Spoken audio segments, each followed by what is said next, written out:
Okay. When Hannah and Liam stepped outside the doors of McGill's tea room, they were immediately met by the murmur and bustle of an anxious crowd gathered on the opposite side of the street. People stood pressed against iron railings, their eyes fixed beyond them to the camber adjacent to the Admiralty Pier, where the lifeboats from the Lusitania lay tied up, mute witnesses to the immense tragedy that had struck just days before.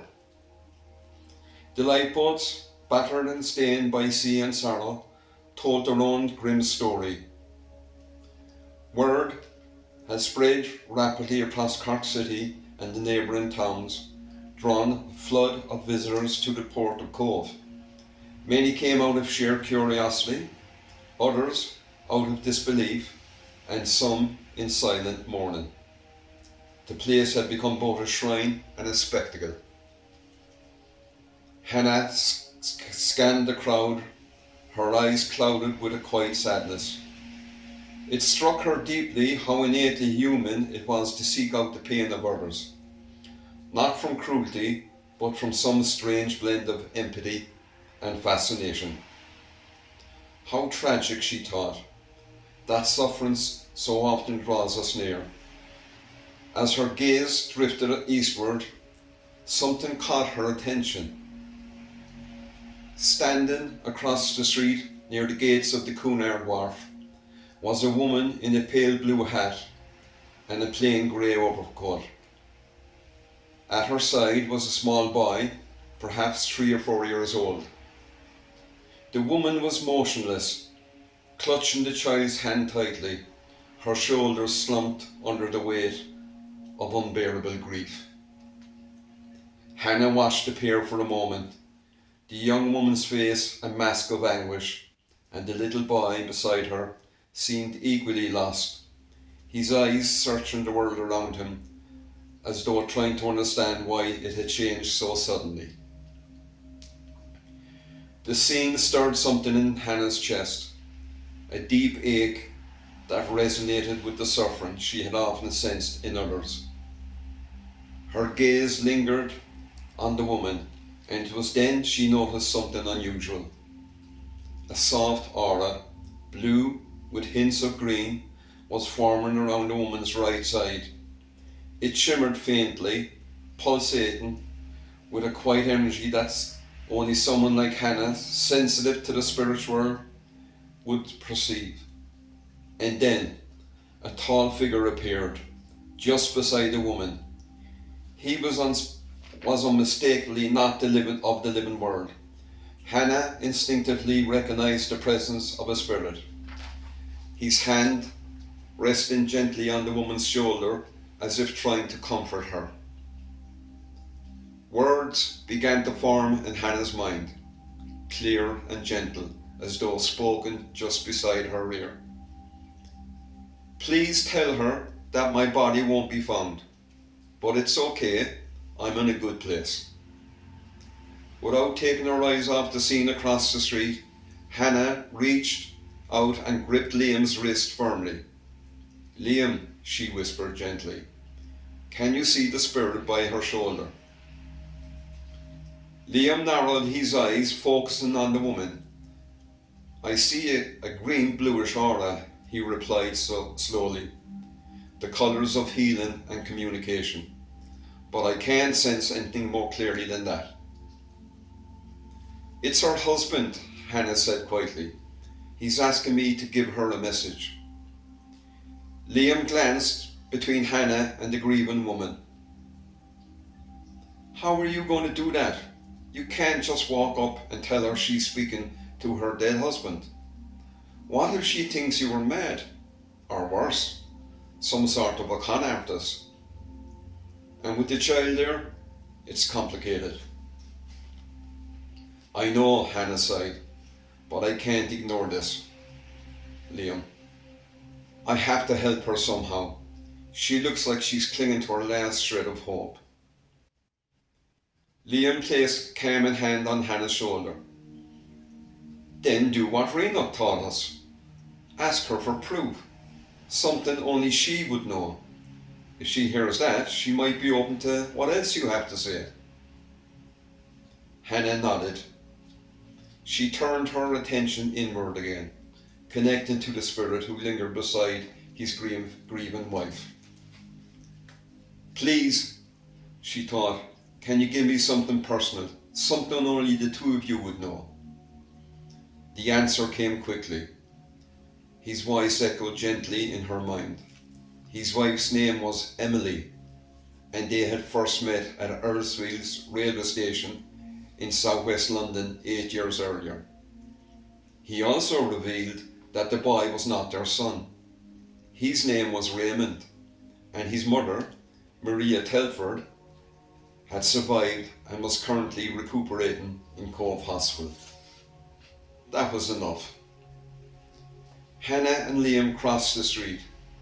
As they approached, Hannah went directly to the distressed woman, while Liam positioned himself beside the child, ready to comfort or distract if necessary. Excuse me, madame, Hannah began softly. Is your name Emily? The woman looked up, slowly, her eyes empty, uncomprehending.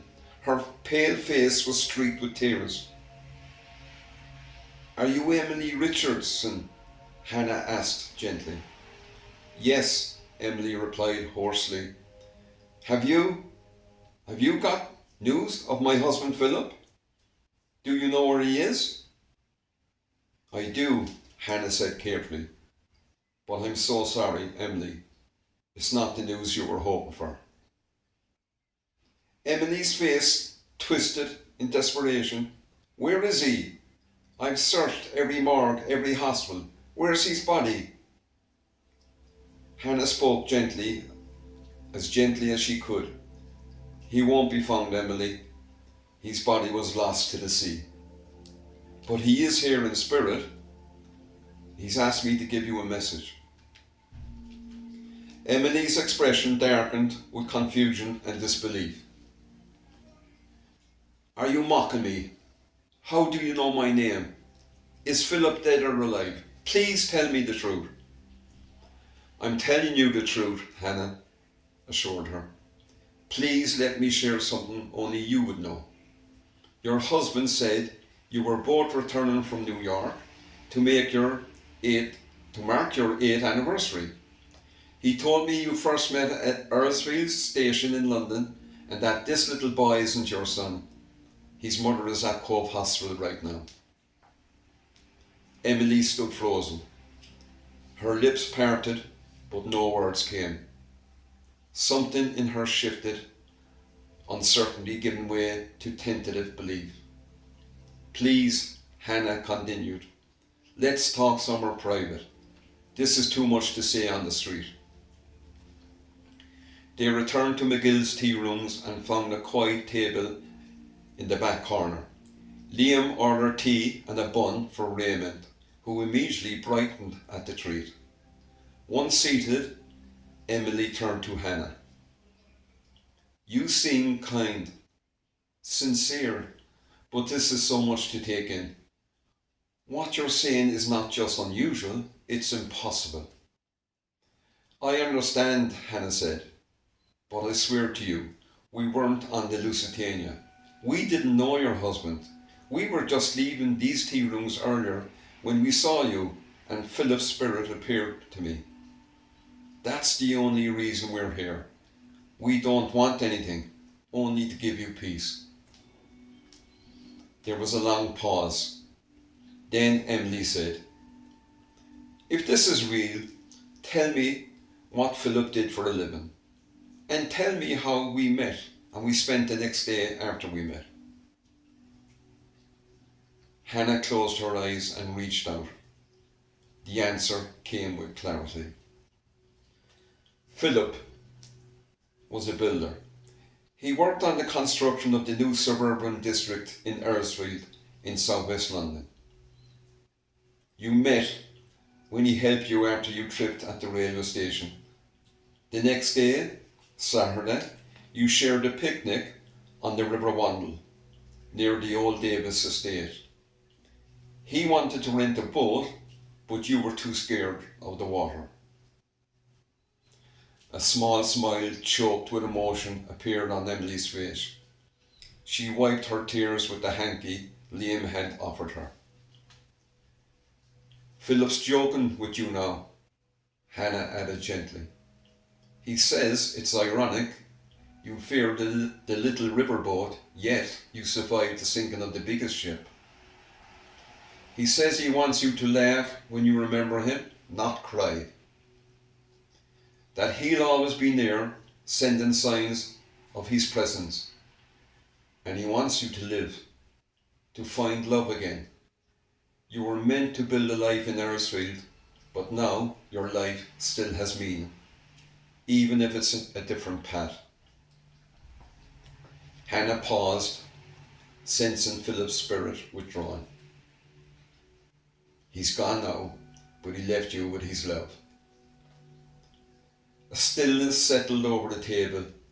Even little Raymond, still clutching his bun, seemed aware of the calm that had fallen over the adults. Emily stood, tears filling again, but now they were different. They were tears of release, of gratitude. She hugged Hannah tightly. You are an angel. I thank God for sending you to me today. Well, that's one soul at peace, Liam said gently.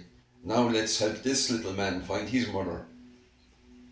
Emily, how did you two meet? In the morgue, above all places, she replied, shaking her head. I was standing there trying to see if Philip was among the dead, and this little hand took hold of mine. He said his name was Raymond and asked if I could help him find his mammy. It was divine intervention, Liam said. All four of us were exactly where we needed to be. One day, Emily, when the pain isn't so sharp, you'll meet someone else facing loss.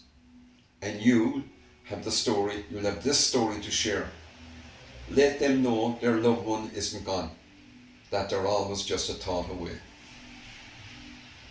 Emily nodded, her face still damp with tears, but her spirit somehow lighter than before. And with that, they stood up from this tea room table, ready to return the boy to his waiting mother, and in doing so, heal another broken heart.